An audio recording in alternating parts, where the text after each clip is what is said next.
Hello dear friends, आप सभी का वेलकम है तनु क्लासेस आर्ट को में। आज के वीडियो में हम लोग फिर से लेके आए हैं हिस्ट्री यानी कि इतिहास का टॉप लघु और दीर्घ प्रश्न को। जैसे कि आप सबको पता है हम लोग टोटल 150 प्रश्न को करने वाले थे, तो ये उसी का जो है आज चौथा वीडियो है यानी कि पार्ट 4 है। इससे पहले हम लोग 3 वीडियो कंप्लीट कर चुके हैं, ठीक है। और जैसे कि आप सबको पता है आप सबकी जो ऑब्जेक्टिव की तैयारी वो तो बहुत ही लाजवाब है, लेकिन जो सब्जेक्टिव की तैयारी है वो थोड़ा सा कमजोर है, क्योंकि आप में से बहुत सारे छात्र का डिमांड आ रहा था कि सर कुछ ऐसे सब्जेक्टिव क्वेश्चन को करवाइए जो हमारे बोर्ड एग्जाम में पूछा जाता है, ठीक है। तो आज जो है हम लोग उसी प्रकार के प्रश्न को करने वाले हैं। ध्यान रखिएगा, ये वही प्रश्न है जो आपके बोर्ड एग्जाम में बार बार पूछा गया है और बहुत ही ज्यादा पूछने के चांस है। तो आप लोगों से बस छोटा सा रिक्वेस्ट है, वीडियो को लास्ट तक देखिए और सभी प्रश्नों को सिर्फ ध्यान से सुनिए। अगर आप ध्यान से सिर्फ सुन लेते हैं तो 100% यकीन मानिए आप जो है आराम से एग्जाम में बैठेंगे, क्वेश्चन आपके सामने आएगा और आसानी से आप आंसर दे पाएंगे, ठीक है। और यहाँ पर जो भी क्वेश्चन हम लोग आपके लिए लेके आते हैं ये सारा आप जो है अनुभवी शिक्षकों के द्वारा तैयार किया हुआ प्रश्न है। यानी कि देखिए, अशोक के धर्म से आप क्या समझते हैं, ये सब प्रश्न आपको पूछा जाता है। आपके एग्जाम में कुछ अलग से क्वेश्चन आसमान से नहीं टपकता है, जो हम पढ़ाते हैं वही टपकता है, ठीक है। तो ये सारा टपकने वाला प्रश्न है, बस आपको चाहिए कि ध्यान से सुनिए। ऑब्जेक्टिव की तैयारी तो सबकी लगभग लाजवाब है। मैं बिल्कुल आप लोगों से, जब आप लोग कमेंट करते हैं, जब देखते हैं आप लोगों का कमेंट, तो बहुत लाजवाब है, लेकिन सब्जेक्टिव में थोड़ा बहुत आप लोग को दिक्कत है, ठीक है। तो पार्ट 3 में जो है हम लोग टोटल 50 नंबर तक प्रश्न तक कर चुके थे। ये आपका चौथा वीडियो है। जो उन वीडियो को नहीं देखे हैं इनके बाद उनको भी देख लीजिएगा, उससे भी आपकी जो तैयारी है वो अच्छी हो जाएगी। शुरू करते हैं। पहला प्रश्न आपके समक्ष में, अशोक के धम्म से आप क्या समझते हैं। ये आपका धम्म लिखा हुआ है, वैसे धम्म भी आ सकता है, धर्म भी आ सकता है। तो अशोक के धर्म से क्या समझते हैं, देखिए, अशोक ने अपनी प्रजा के नैतिक उत्थान के लिए जो नियम का प्रतिपादन किया उसे ही कहा जाता है। धन की विशेषताओं को निम्न रूप से उल्लेख किया गया है। कहने का मतलब है कि अशोक ने अपनी प्रजा के लिए, यानी कि जो उनका प्रजा था, जो उनको मानने वाले लोग थे, जो उनका नियम को मानता था, उनको फॉलो करता था, जो उनके अनुयायी थे, किसके, अशोक के, तो उन्हीं के लिए जो है इन्होंने एक धर्म बनाया, एक धम्म बनाया, जिनका जो विशेषता है वो निम्नलिखित है। अब इसका 3-4 विशेषता था, जैसे अहिंसा, आदर करना, नैतिकता, सत्य बोलना। ये 4 जो है मेन उद्देश्य था अशोक के धम्म का। कहने का मतलब है अशोक का धम्म भी जो है एक प्रकार का धर्म था, जिसमें 4 नियम था, यानी कि 4 विशेषता था, कह सकते हैं। सबसे पहला है अहिंसा का। अहिंसा का मतलब तो आप समझ में आ ही गया होगा कि कोई भी खून खराबा ना करना, कोई भी लड़ाई वड़ाई ना करना, शांतिपूर्वक काम करना। जैसे अहिंसा करना अशोक के धर्म की प्रमुख विशेषता थी। अशोक ने मनुष्य नहीं, पेड़ पौधे और जीव जंतु की हत्या करने से भी रोका, है ना। यानी कि सिर्फ जैसे हम लोग मनुष्य की हत्या, ये सारा चीज को हत्या समझते हैं, लेकिन उन्होंने कोई जानवर को या फिर कोई पेड़ पौधा, उसका भी हत्या करना को क्या समझा, ये अहिंसा समझा। अशोक का धम्म में ये लिखा हुआ है।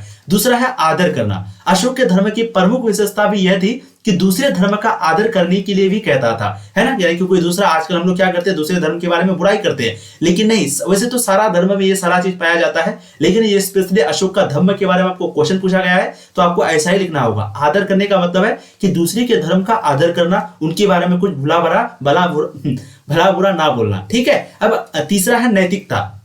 अशोक के धम्म जो है उसका प्रमुख विशेषता ही यही थी कि वह नैतिकता को मानते थे। और चौथा है सत्य बोलना। आप सबको पता है सभी धर्म में है, अशोक के धर्म की प्रमुख विशेषता थी मानने वालों को सत्य बोलने के लिए कहता था, यानी कि वो हमेशा कहता था कि सत्य बोलो, सत्य में ही पूरी संसार है, ठीक है। चलिए, तो अब हम लोग चलते हैं 52 नंबर प्रश्न में। और ये प्रश्न देखिए बहुत इंपॉर्टेंट है, ध्यान से स्क्रीनशॉट ले लीजिएगा जो पीडीएफ नहीं लिए हैं, ठीक है ना। देखिए, गौतम बुद्ध के अष्टांगिक मार्ग कौन कौन से थे, आपको उसको समझाना है। देखिए, गौतम बुद्ध के जो अष्टांगिक मार्ग है वो निम्नलिखित है। सबसे पहला सम्यक सृष्टि, सम्यक वाणी, सम्यक संकल्प, सम्यक कर्म, सम्यक आजीव, सम्यक व्यायाम, सम्यक स्मृति, सम्यक समाधि, ठीक है। ये आपका सम्यक ही है। तो ये सारा जो है वो क्या है, अशोक का अष्टांगिक मार्ग है। इसको आप लोग स्क्रीनशॉट लेकर के एक दो बार पढ़ लीजिएगा, अच्छे से याद कर लीजिएगा। अगला प्रश्न देखिए, हम लोग जितना जल्दी हो सके फटाफट कवर करते हैं। आप लोग वीडियो को लाइक कर दीजिए और जो भी स्टूडेंट अभी तक चैनल को सब्सक्राइब नहीं किए, सब्सक्राइब कर लीजिए। यहाँ पर आपकी पूरी तरीके से तैयारी कराई जाती है, ठीक है। और वीडियो को भी प्लीज एक बार शेयर कर दीजिएगा, ताकि जो भी दोस्त आपके नहीं जुड़ पाए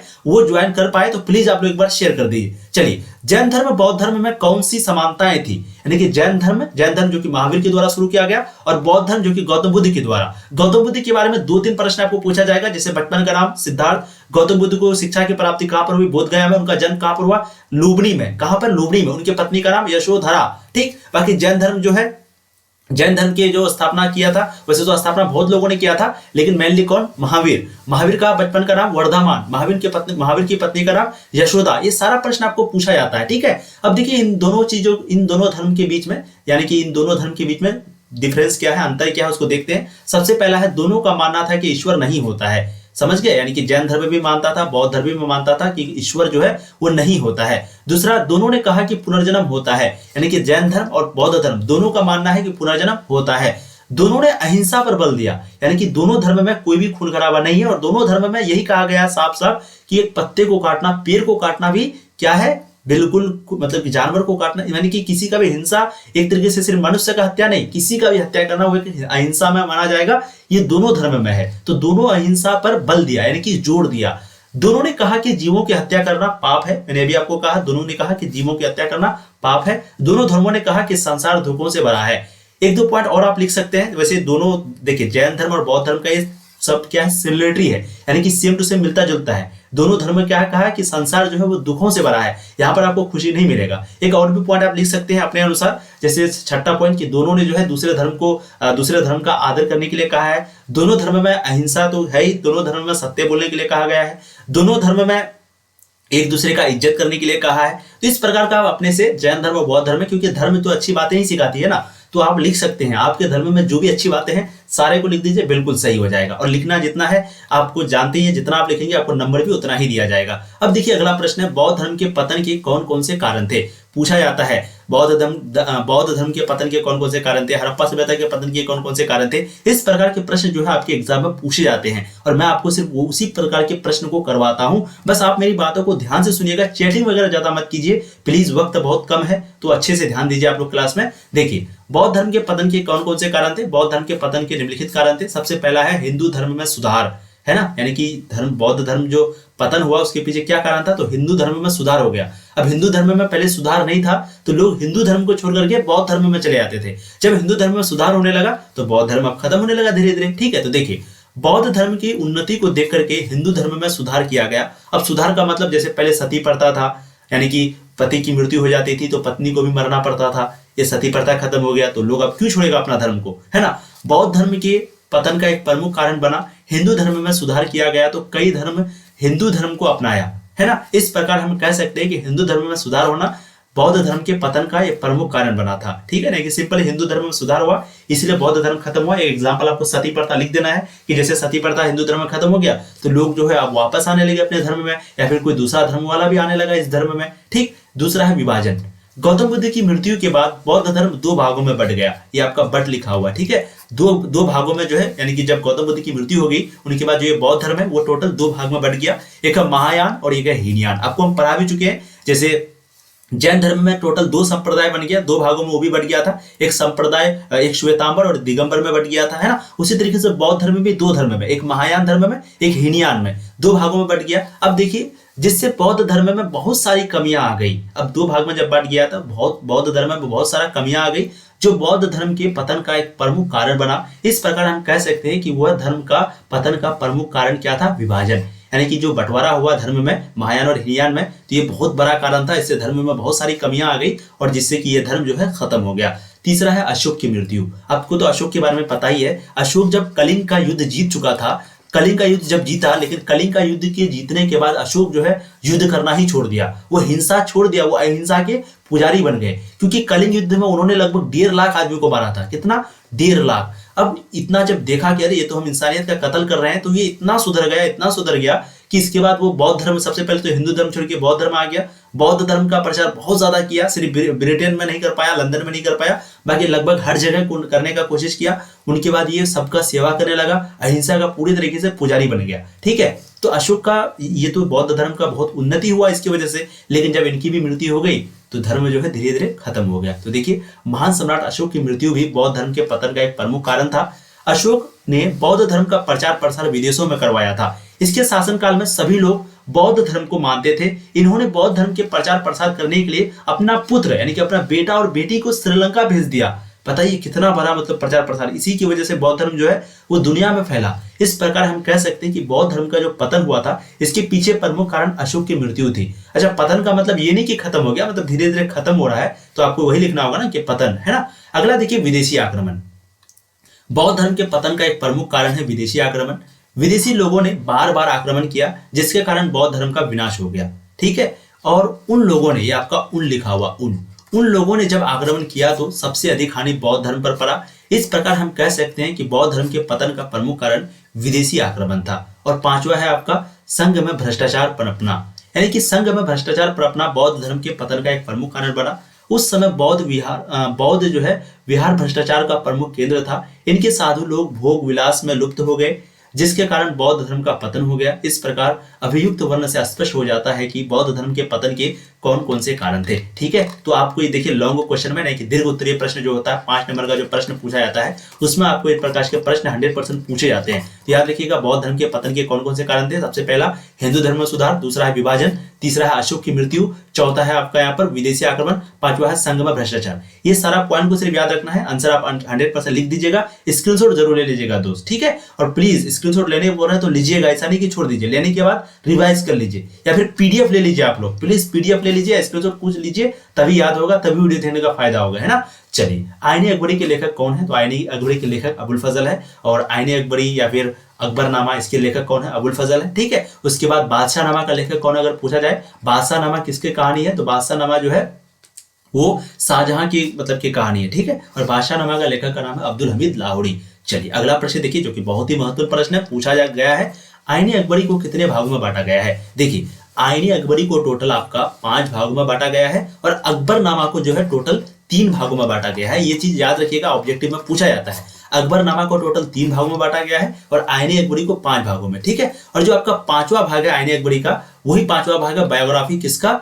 ये है अबुल फजल की बायोग्राफी, यानी कि जीवनी को बताता है। ठीक, हम लोग पढ़ते हैं एक एक करके। देखिए आईने अकबरी को 5 भागों में बांटा गया है, जो निम्न है। सबसे पहला प्रथम भाग, इस भाग में अकबर के जन्म से 17 वर्ष तक के इतिहास का पता चलता है, यानी कि अकबर का जिस दिन जन्म हुआ उससे लेकर के टोटल 17 वर्ष तक का इतिहास जो अकबर का है उसके बारे में प्रथम भाग में लिखा गया है। जो दूसरा भाग है इसमें 17 वर्ष के बाद से लेकर के 40 वर्ष तक के इतिहास के बारे में लिखा गया है। पहला में 0 से लेकर के 17, ठीक, फिर दूसरा में 17 से लेकर के 40 वर्ष तक का जो भी उनका घटना है, जो भी चीज हुआ है, सारी चीजों के बारे में लिखा गया है। जो तीसरा भाग है आईने अकबरी का, इस भाग को आईने अकबरी का आत्मा कहा जाता है। याद रखिएगा, याद रखिएगा किसको, यानी कि आईने अकबरी का जो तीसरा भाग है उसी को कहा जाता है आईने अकबरी का आत्मा। ठीक, अकबर के तीसरे भाग को आईने अकबरी कहा जाता है, और तीसरे भाग को आईने अकबरी भी कहा जाता है, आत्मा भी कहा जाता है। ठीक है, अगला है चौथा भाग। आईने अकबरी के भाग में से यह पता चलता है कि अकबर ने हिंदुओं पर शासन कैसे किया, यानी कि हिंदुओं में जो है प्रशासन अकबर ने कैसे किया, ये जो है आपका चौथा भाग में पता चलता है। और 5वां भाग में आईने अकबरी, 5वें भाग में अबुल फजल की जीवनी के बारे में पता चलता है। वही अबुल फजल जिन्होंने अकबरनामा और आईने अकबरी को लिखा, यानी कि ये जो लिखा वो अपने बारे में लास्ट में बताता है। ठीक है, तो ये टोटल 5 भाग हो गया आईने अकबरी का। आगे हम लोग देखते हैं नेक्स्ट क्वेश्चन, क्वेश्चन नंबर 57। आईने अकबरी के अनुसार भूमि को कितने भागों में बांटा गया था, वर्णन कीजिए। हम आपको ये जो महामैराथन का क्लास हुआ था हिस्ट्री का, वहां भी ये प्रश्न हम आपको बहुत अच्छे से बताए थे, है ना, कि जब अकबर का शासन था तो उस वक्त में भूमि को कितने भागों में बांटा गया था और क्या क्या प्रकार था, वो हम आपको बता चुके हैं। एक बार फिर से बता देते हैं ताकि आपका रिवाइज हो जाए। देखिए आईने अकबरी के अनुसार भूमि को टोटल 4 भागों में बांटा गया। याद रखिएगा कितना भागों में? 4 भागों में। सबसे पहला भाग का नाम है पोलज। अब पोलज क्या होता है? तो जहां पर जिसमें वर्ष में 2 बार खेती की जाती थी, समझ गए, 2 बार या फिर कहेंगे लगातार। भूमि को बहुत ही उपजाऊ भूमि कहा जाता था। राजा को इस भूमि से अत्यधिक कर मिलता था, यानी कि टैक्स मिलता था। तो ये जो भूमि होता था ना, पोलज भूमि, यानी कि आईने अकबरी के अनुसार टोटल जमीन को 4 भाग में, तो 4 भाग में जो पहला भाग है जिसको पोलज के नाम से जाते थे, तो यहाँ पर वर्ष में 2 बार खेती की जाती थी और इस भूमि उपजाऊ बहुत ज्यादा होता था। ठीक है, दूसरा है पड़ती। पड़ती से ही आपको समझ में आ रहा होगा कि यह भूमि में 2 से 3 वर्ष तक खेती करने के बाद इसको छोड़ दिया जाता था, लगभग 6 साल के लिए, 5 साल के लिए, है ना। तो 2 से 3 वर्ष खेती करने के बाद इसको छोड़ दिया जाता था। इसलिए इसे जो है छोड़ा जाता था कि जमीन का उर्वरा शक्ति बनी रहे, यानी कि इसको इसलिए छोड़ा जाता था। पड़ती क्यों छोड़ा जाता था पूछा जा सकता है ना, तो इसलिए छोड़ा जा सकता था ताकि इसका जो उर्वरा शक्ति है, उर्वरक शक्ति है, वो बढ़े। उर्वरक शक्ति क्या होता है? आप देखते हो कि कोई अगर जमीन पड़ती होता है तो वहां पर अगर 5 साल के बाद खेती लगाएगा तो उस जमीन में उपजाऊ ज्यादा होता है, यानी कि उसका उर्वरा शक्ति जो है बढ़ जाता है, और ये उर्वरा शक्ति के कारण ही होता है ज्यादा उपजाऊ। ठीक है, तो आजकल हम लोग खाद यूरिया वगैरह यूज करते हैं ताकि उर्वरा शक्ति जो है वो बढ़े। ठीक, तीसरा है आपका चाचर भूमि।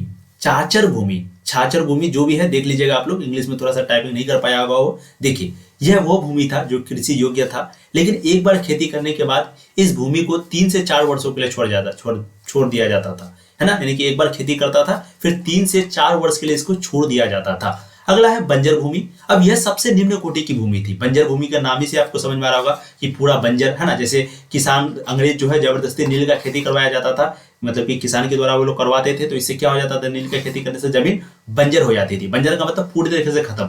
तो यह सबसे निम्न कोटि की भूमि थी जहां पर 5 वर्षों के लिए जमीन को छोड़ दी जाती थी। इसमें एक एक बार खेती करने के बाद और कोई असर नहीं होता था, यानी कि इसमें एक बार अगर खेती करोगे तो इसके बाद और कोई असर नहीं होता था बंजर भूमि में। तो ये टोटल आपका अकबर के समय का 4 प्रकार का भूमि हो गया। स्क्रीनशॉट शुरू में ही ले लेना है। अब अगला प्रश्न देखिएगा जो कि बहुत ही महत्वपूर्ण है। जैन धर्म बौद्ध धर्म में कौन कौन सी और असमानताएं हैं?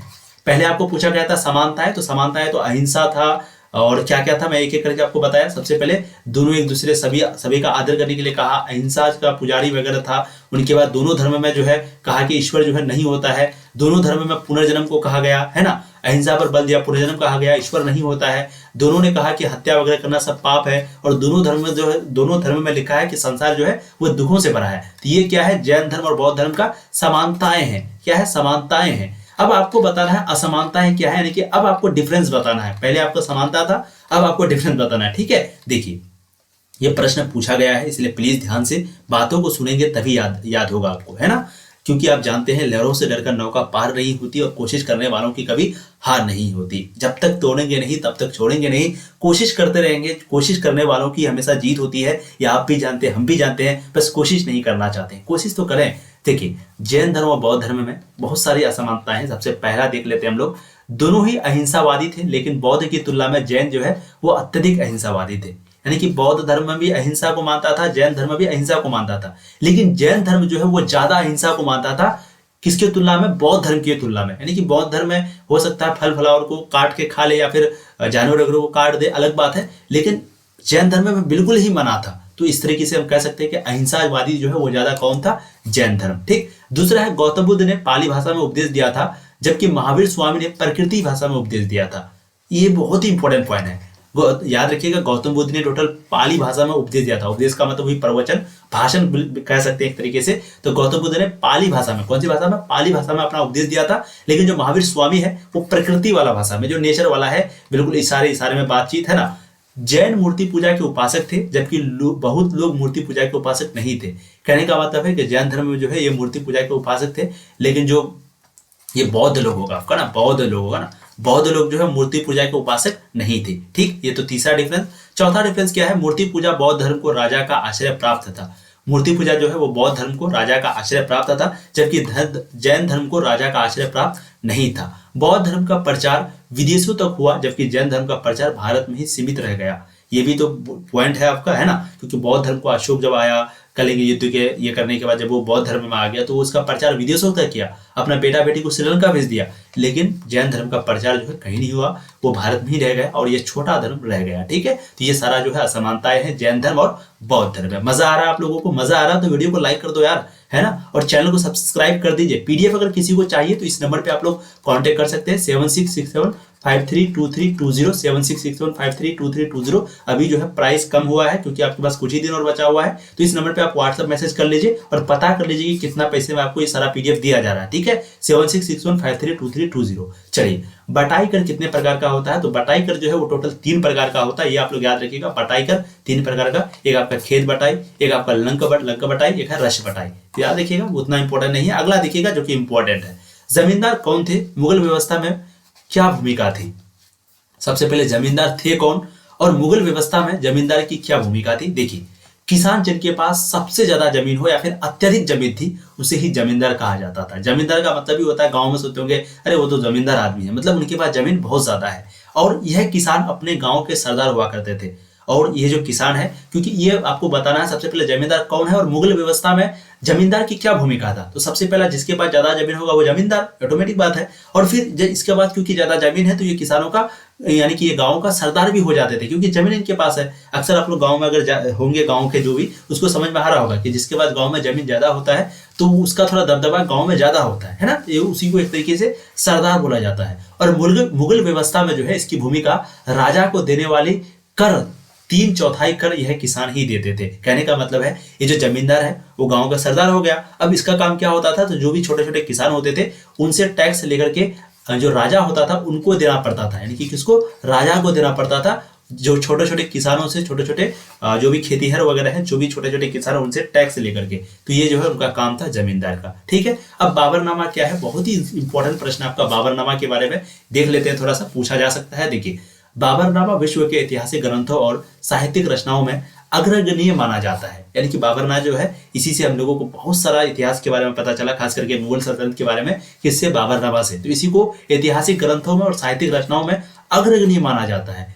यह ऐतिहासिक ग्रंथ मुगल साम्राज्य के संस्थापक बाबर की आत्मकथा है। बाबर जो है, बाबरनामा क्या है, बाबर की आत्मकथा। अकबरनामा क्या है, अकबर की आत्मकथा। अकबरनामा को किसने लिखा था अगर पूछा जाए तो अकबरनामा को किसने लिखा था, अबुल फजल ने लिखा था, बिल्कुल सही बात है। हुमायूंनामा को गुलबदन बेगम ने। ये सारा प्रश्न आपको याद रखिएगा। चलिए, इस ग्रंथ से, यानी कि ये जो है सबसे पहले बाबरनामा आत्मकथा है बाबर की। ठीक, इस ग्रंथ से, यानी कि इस किताब से न केवल बाबर के चरित्र और व्यक्तित्व का ज्ञान प्राप्त होता है, बल्कि तत्कालीन भारत की भौगोलिक, राजनीतिक और आर्थिक स्थिति की जानकारी भी प्राप्त होती है।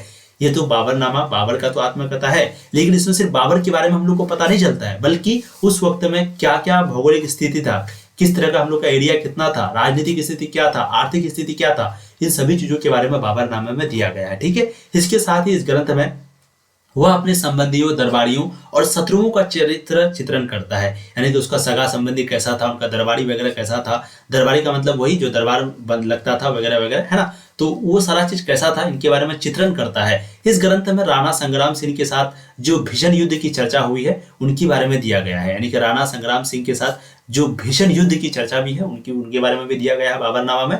इसी युद्ध में विजय होने के उपरांत उसने गाजी की उपाधि धारण किया था, और इस युद्ध में जीतने के बाद उनको गाजी की उपाधि मिली थी, किसको, बाबर को। तो ये सारा चीज बाबरनामा में आपका दिया गया है। अब इतिवृत्त क्या है, ये भी प्रश्न बहुत बार पूछा गया है, और इतिवृत्त भी जो ना बहुत आसान है, एक प्रकार का ये भी इतिहास है, जहाँ पर हम लोगों को राजा के बारे में पता चलता है या फिर इतिहास के बारे में पता चलता है। देखिए, जब कोई राजा के दरबार में रहकर कोई लेखक जब उसकी सच्ची घटनाओं का वर्णन करता है, तो उसे ही इतिवृत्त कहते हैं। डेफिनेशन आप लोग आज याद रखिएगा, पूछा जा सकता है, इंपॉर्टेंट प्रश्न है। जब कोई राजा के दरबार में रह करके, दरबार का मतलब हुआ कि राजा का जो महल होता था, जहाँ पर दरबार लगता था, मीटिंग वगैरह लगता था, है ना। तो जब कोई राजा के दरबार में रह करके लेखक जो है उसकी सच्ची घटना, जो रियल है, जो फैक्ट है, ऐसा नहीं कि बना बनावटी डर से, जो सच्ची घटना है उनका वर्णन करे, उसी को ही हम लोग कहते हैं इतिवृत्त। और हम लोगों को जो है जो भी जानकारी मिली है वो इतिवृत्त से ही मिली है। चाणक्य द्वारा लिखी पुस्तक जो कि अर्थशास्त्र है, अबुल फजल के द्वारा जो पुस्तक लिखी है आईने अकबरी, ये जो है आपका इतिवृत्त के द्वारा उदाहरण है। देखिए, चाणक्य जो अर्थशास्त्र के लेखक कौन है अगर आपको पूछा जाए, यहाँ पर चाणक्य है ना,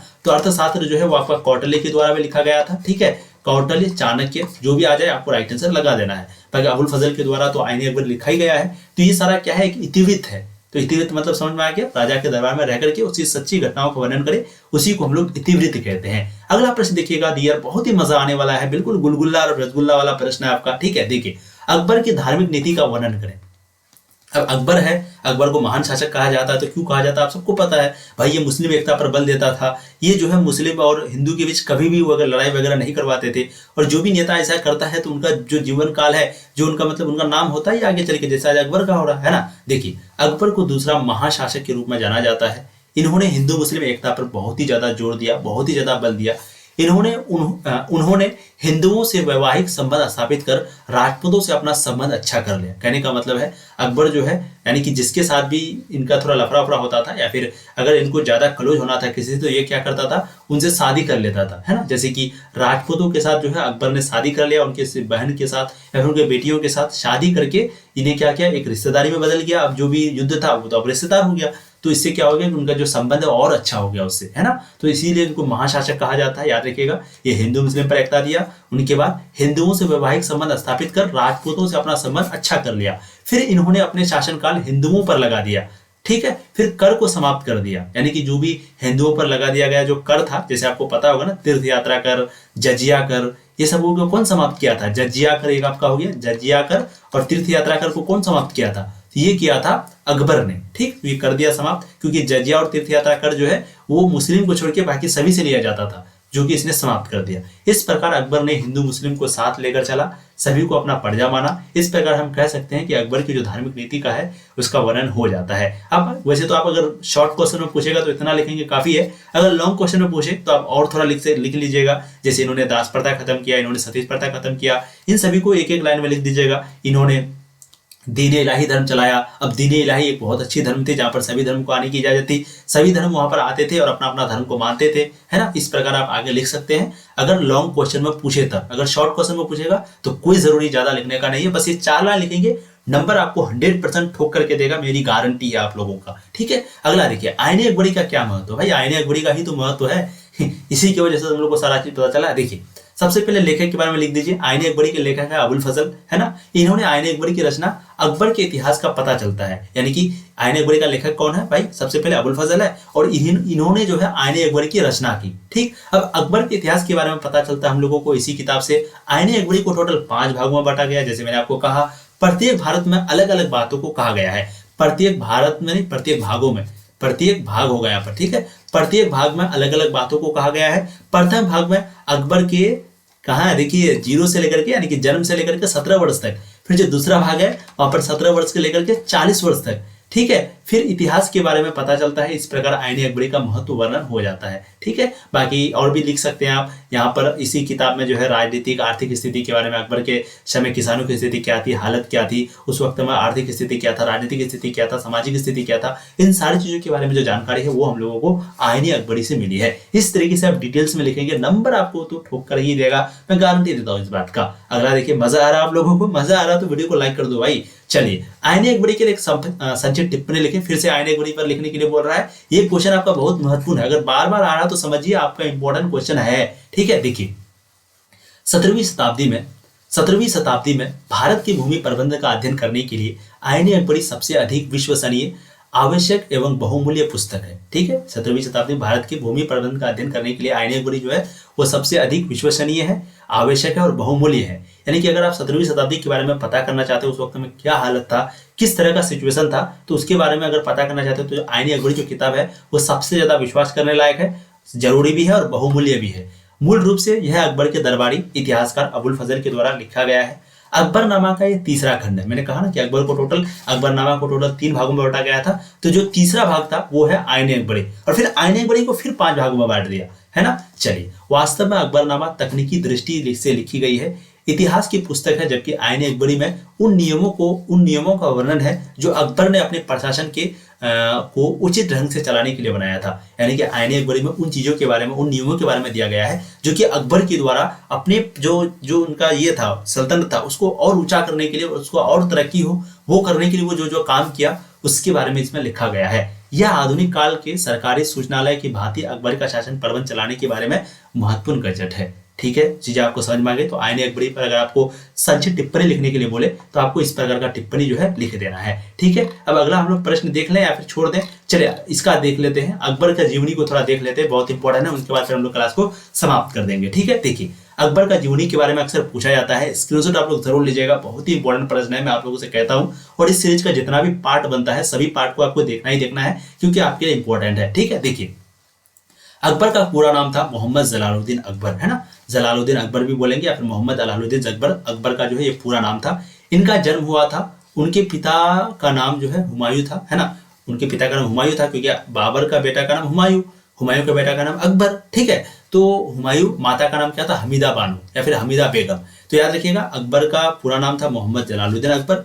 ठीक, उनके बाद उनके पिताजी का नाम था हुमायूं, उनके माताजी का नाम था हमीदा बेगम। ठीक, अकबर का शासनकाल कब से कब तक था, 1556 से लेकर के, अच्छा यहाँ पर थोड़ा सा आपका 1556 से लेकर के 1605 होगा ना। अकबर का शासनकाल 1556 से 1542 ईस्वी को अमरकोट में, अच्छा ये आगे दूसरा से लिखा गया है कि अकबर का शासनकाल जो है वो 1555 से लेकर के 1542 ईस्वी तक अमरकोट में रहा। फिर उनके बाद अमरकोट में 1605 तक चला था। फिर मात्र 13 साल की उम्र में 14 फरवरी 1556 को ये राजा बने थे। कहने का मतलब है कि सबसे पहले उनका नाम, उनके पिताजी का नाम, उनके माताजी का नाम, इनका शासनकाल 1556 से लेकर 1605 तक चला था, ये आपको लिखना है। ये आपका यहाँ पर थोड़ा मिस्टेक हो सकता है, 1556 से लेकर के 1605 तक अकबर का शासनकाल चला था, और ये सिर्फ 13 साल की उम्र में राजा बने थे। याद रखिएगा 13 साल की उम्र में।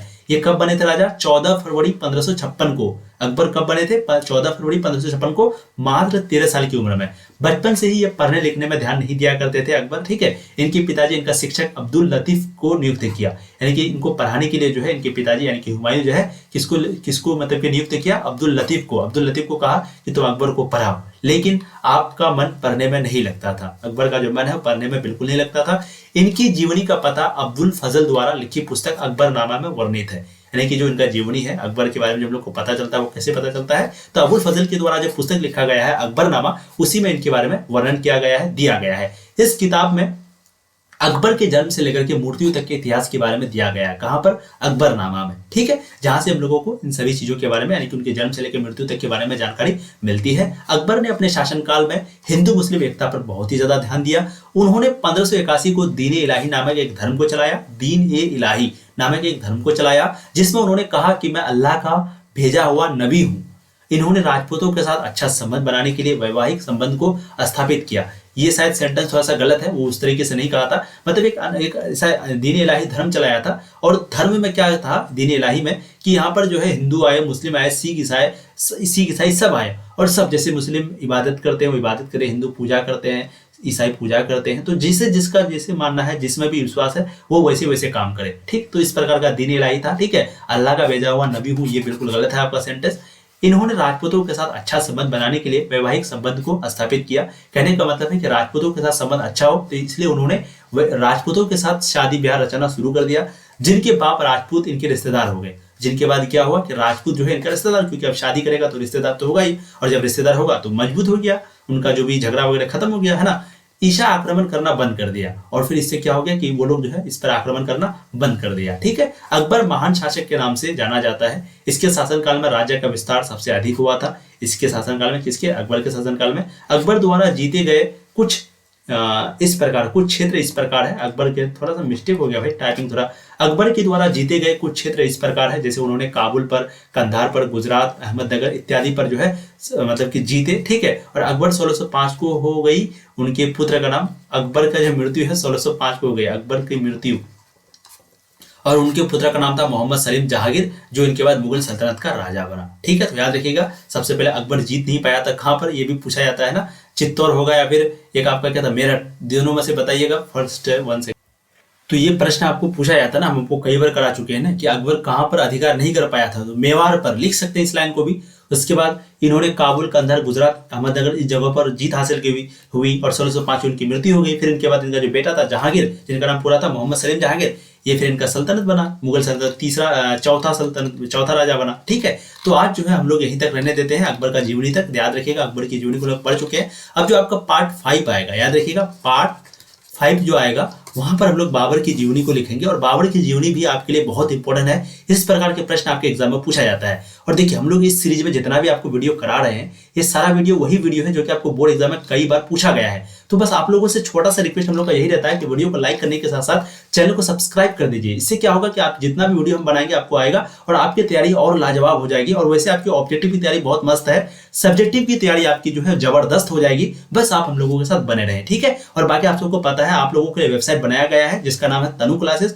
आपको सिर्फ अपने मोबाइल में जाना है, गूगल में जाना है, क्रोम ब्राउज़र पे जाना है, वहां पर आपको सर्च करना है तनु क्लासेस, जहां से आप ऑब्जेक्टिव और सब्जेक्टिव और मॉडल सेट ये सारा चीज को अच्छे से पढ़ सकते हैं, ठीक है। बस कुछ नहीं है, गूगल में तनु क्लासेस सर्च कीजिए, ऊपर में लिंक आएगा, क्लिक कीजिए, और यहां से आप सारा मॉडल सेट वगैरह सब कुछ देख सकते हैं। एक तरफ से बिल्कुल अच्छे से पढ़ सकते हैं और अपनी तैयारी को और बेहतर बना सकते हैं। थैंक यू सो मच, आपने अपना कीमती वक्त दिया। जिनको भी पीडीएफ चाहिएगा कांटेक्ट कर लीजिएगा, बहुत ही कम प्राइस। अभी जो है प्राइस थोड़ा सा घटा हुआ है क्योंकि समय कम है, तो जरूर ले लीजिएगा, ठीक है। Thank you. आपकी क्लास है, आगे जो भी क्लास होती है सारा क्लास को कंटिन्यू अच्छे से करना है। और 2024 में कोई अगर छात्र पढ़ने वाला है, जो आपके दोस्त भाई बहन जो भी है, उनको भी इस चैनल के बारे में डियर जरूर बताइएगा। आप लोगों से हम्बल रिक्वेस्ट है। Thank you so much, best of luck for your exam. आपके एग्जाम काफी करीब है, आपकी तैयारी बहुत जबरदस्त है, डरना नहीं है क्योंकि आप ही का सारा संसार है। Thank you.